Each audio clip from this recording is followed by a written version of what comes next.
Hello again. Hey, this is Mitch, and I actually have Uga with me today. I don't know if you can see her, but because they're black and I'm wearing black, and so anyway, she's decided to join us, and I don't know if you can hear it, but she is purring up a storm, and that's fascinating because today I wanted to talk about frequencies and resonance, and the cat's purr, that frequency stimulates or resonates with the same frequency in humans that facilitate healing.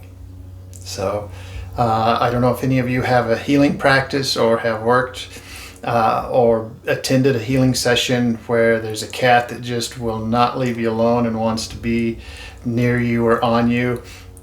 They're sensing that there's some stuff that can be worked on, and they want to join in the process because pretty much all creatures, the planet, all the plants, they're here in order to bring us back to, I was going to say homeostasis, but oneness, I think, is a better word.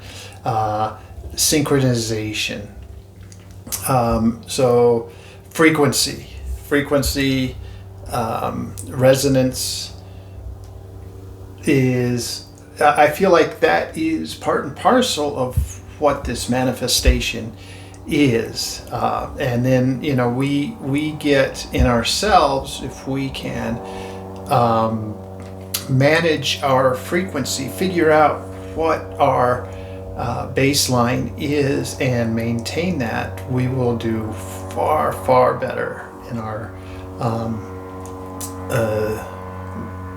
in all of our actions on this as members of the human race and consciousness on this planet. So anyway, before we get gone too far, I'm going to remind you to breathe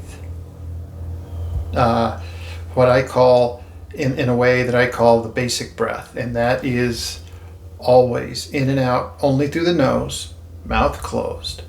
So when you breathe in and out through the nose, you retain carbon dioxide, nitric oxide, and moisture, so that when you're exhaling, those particular critical components to maintain the balance of chemistry in the body are retained rather than expelled. So even if you have been coached to inhale,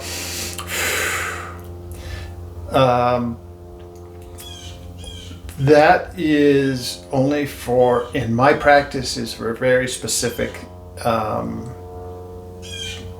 goals, endpoints.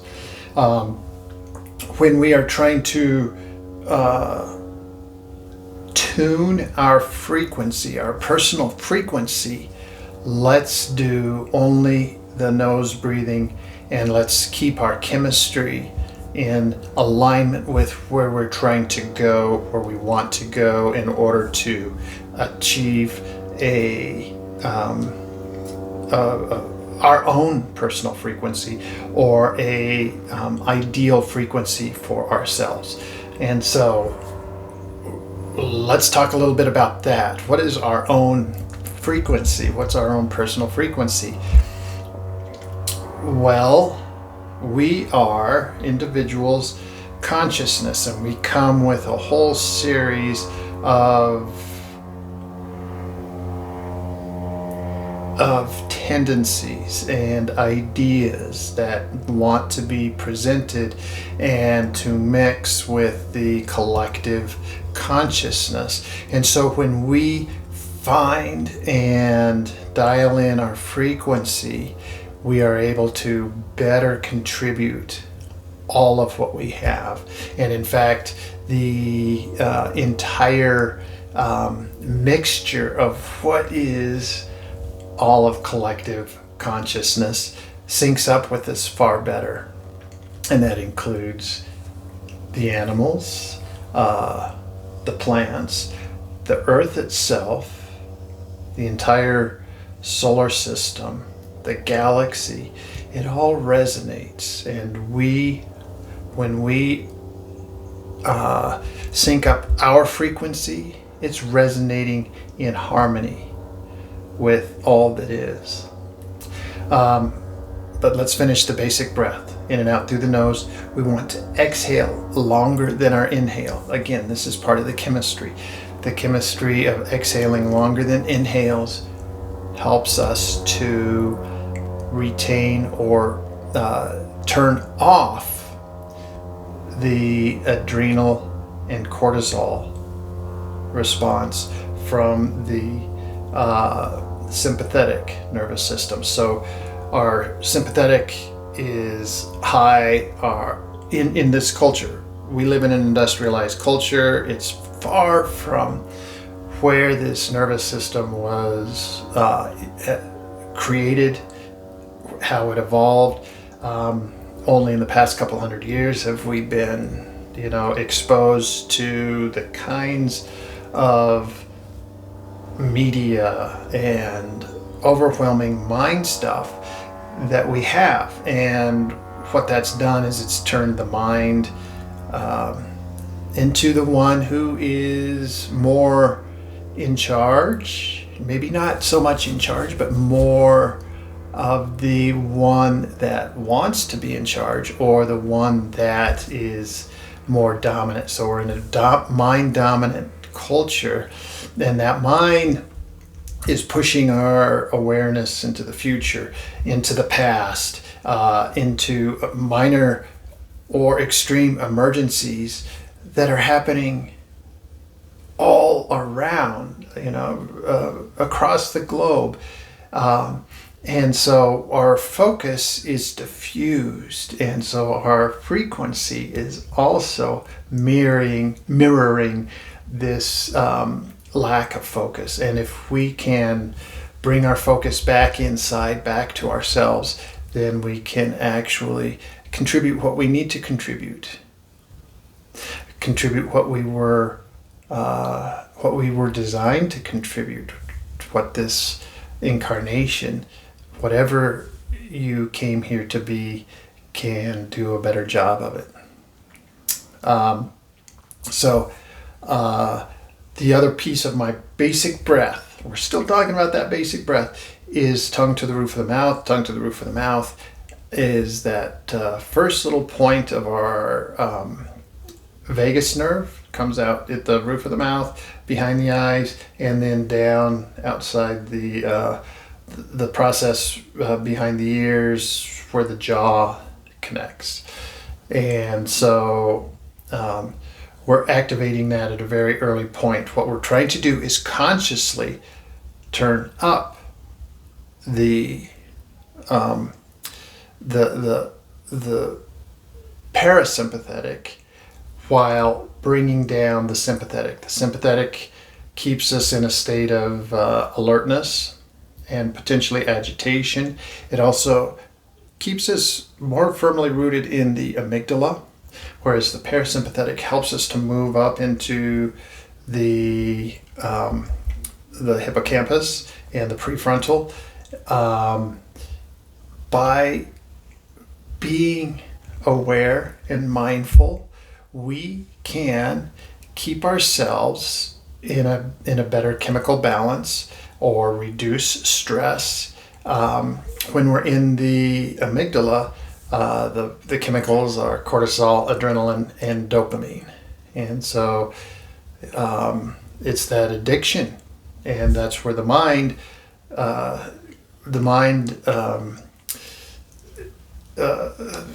dopamine connection is, and it keeps us there, back in the amygdala, back in the rat brain or the reptile brain, whatever you want to call it, that primitive brain, which is reactionary, and it is addictive. Outrage is more addictive than heroin. Where does outrage live? In your amygdala, in your dopamine.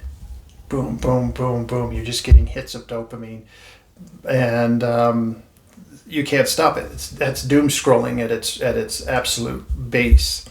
Now, when we come into silence or consciousness or awareness, and we do our basic breath, we start to shift our chemistry. Our chemistry then helps us to move out of the amygdala into the hippocampus, and the chemicals there are the endorphins, the serotonins, the melatonins, the peace chemicals, the well-being chemicals. Now, they're not as exciting as the dopamine, but they are far healthier, and they help us to level out, and they bring up our parasympathetic. They're parasympathetic dominant.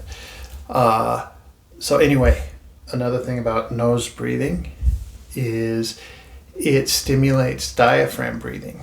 And so diaphragm breathing is continually stimulating the ventral vagal nerve. And the ventral vagal nerve is what turns on the parasympathetic. That keeps us rooted in our core rather than our extremities. So when we become more focused on just our basic body awareness, our frequency, then we begin to turn our emission to peace and awareness. We move from reaction to observe and respond. And then a lot of times, observation is all that's needed. And we don't need to respond. And, a lot of times there's nothing that we really can do. When we observe and respond, we keep ourselves closer to our own personal, local environment rather than moving out into those things that are beyond our control. So anyway, another thing is our frequency syncs up better with the animals, with the plants, with the earth itself. You may have heard of the Schumann resonance, and the Schumann resonance is kind of that frequency heartbeat of the earth herself. It's actually the base by which humans sync up. And so when we are in our natural space, then we sync up with the earth's resonance. When we're in our natural base frequency, we come back to this place of health, vibrance, well-being. When peace is in the body, it emanates up to the mind. Okay, so instead of being mind dominant, let's try to be a little bit more body dominant. Now, I like to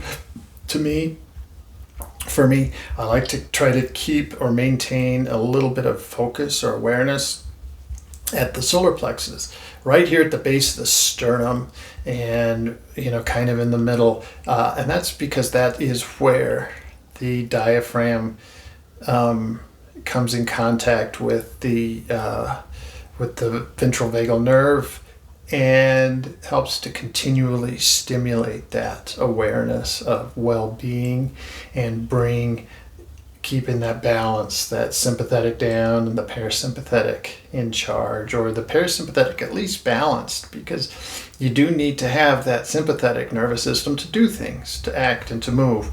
But we don't want it to be always, like I say, reactionary rather than observe and respond. So back to the purring.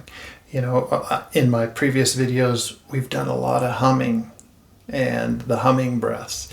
Now, I mentioned that nose breathing maintains or retains certain chemicals, carbon dioxide. What does that do? Well, it helps to open the door for the oxygen to leave the hemoglobin and enter into the different organs, tissues, cells, first of which is the brain. And that's why when we do just these simple breath works, we're introducing or we're encouraging the chemical mix that keeps us in the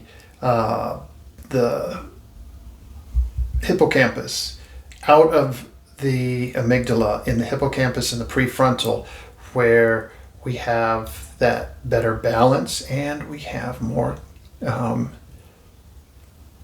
awareness of how we're vibrating, what our frequency is. So, it's like, hey, raise your frequency.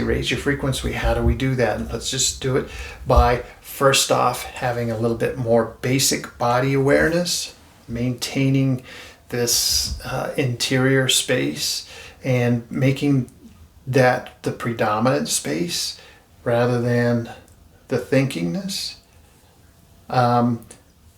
Thinking doesn't just come from the mind. The mind is kind of that overload place where it just sees and calculates and really keeps us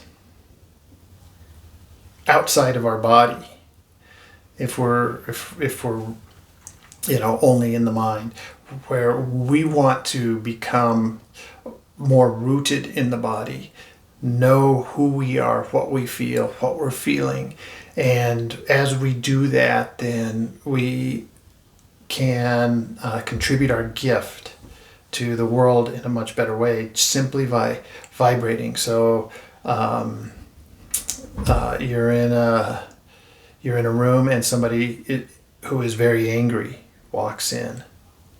If you're in your reactionary mind, your body's going to pick up that, and you're just going to resonate with them, because that's a very powerful resonance. That anger, fear jumps in there too. It's a very common and powerful resonance. But if we're rooted in ourselves, if we have a basic we're doing the basic breath and we have a body anchored awareness, then we are resonating very powerfully in a peaceful place. Somebody angry comes in the room, even though that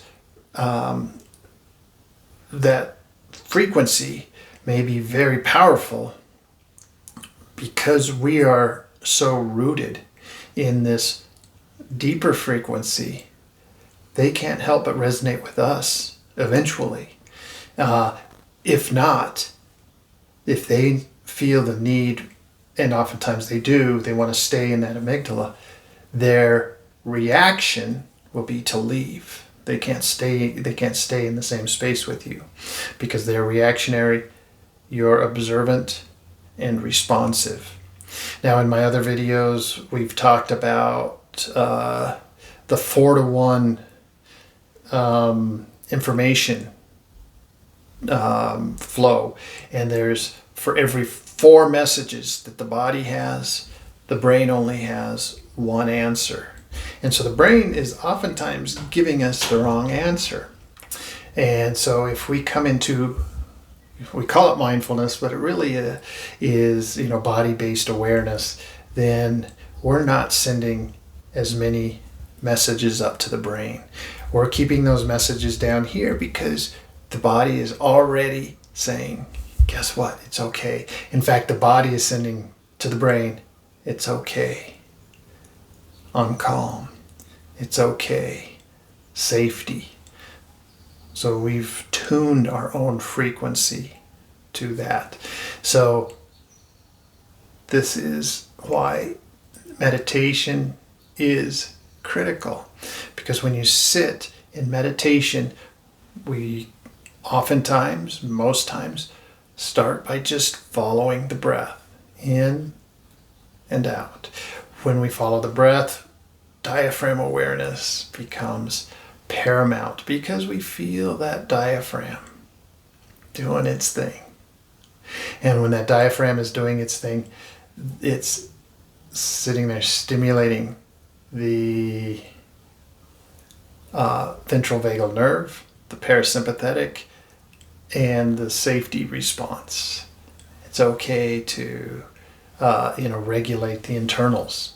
When that ventral vagal nerve is predominant, it works on heart rate regulation, breathing regulation, digestion, cleansing. The entire cleansing and eliminative system of the body is maintained through the parasympathetic rather than the sympathetic. And so when the sympathetic is continually operating, the parasympathetic doesn't get as much time, and so we get buildup of toxins within the system. Then we get inflammation, all these things that help to retain this lower vibration, this unhealthy vibration. So anyway, I did mention that we were going to do some humming, so let's do that now. And I would like for you to close your eyes, and with your inhale, bring your focus, your attention to the diaphragm. And as you inhale, you're going to inhale about 10% less than is a fully satiated breath. So you're going to have a tiny bit of oxygen hunger. So it's just a short, maybe a 2-count inhale, and then tongue to the roof of the mouth. We'll hum on the exhale.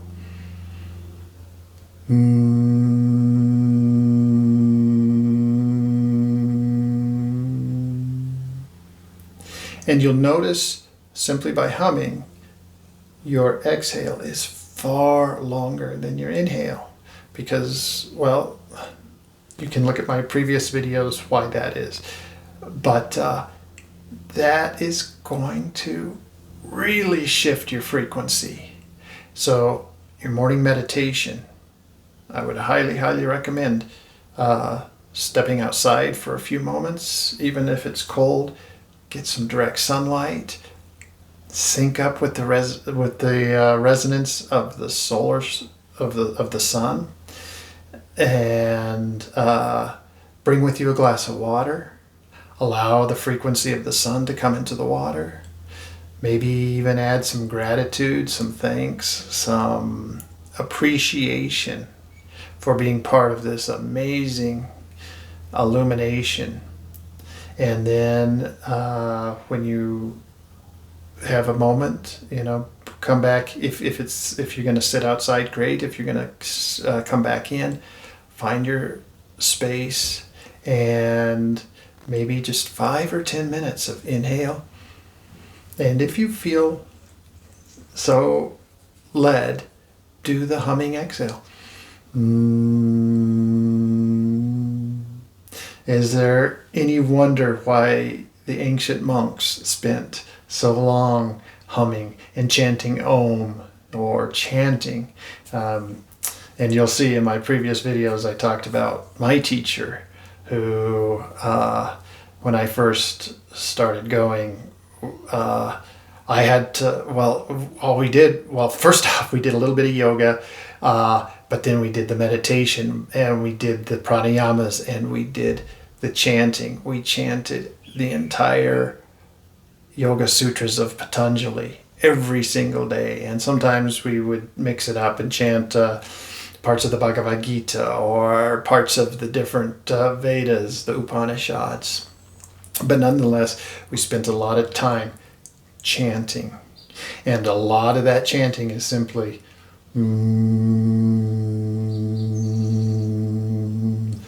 vibration. The nice thing about the vibration or the humming is that your mouth is closed, you're exhaling through the nose, so you're actually getting the benefit of all that extra nitric oxide flooding the body. And so you're getting a little bit of a cleansing as you do that. So a little bit of a longer video today. I hope you were able to stick with me. I hope this made sense for you. This is amazing, amazing time to be on the planet, but also a critical time for you to learn how to manage your frequency. And I'm going to be talking more and more about frequency as time goes on, because there are ways for you to actually know and sense and be frequency far more intimately than being just identity human based. Okay, and I'm going to say thank you for Uga for joining us this whole time. Her purring, her frequency was very calming, and it was a wonderful addition to this video. So you guys have a wonderful day. Bye bye.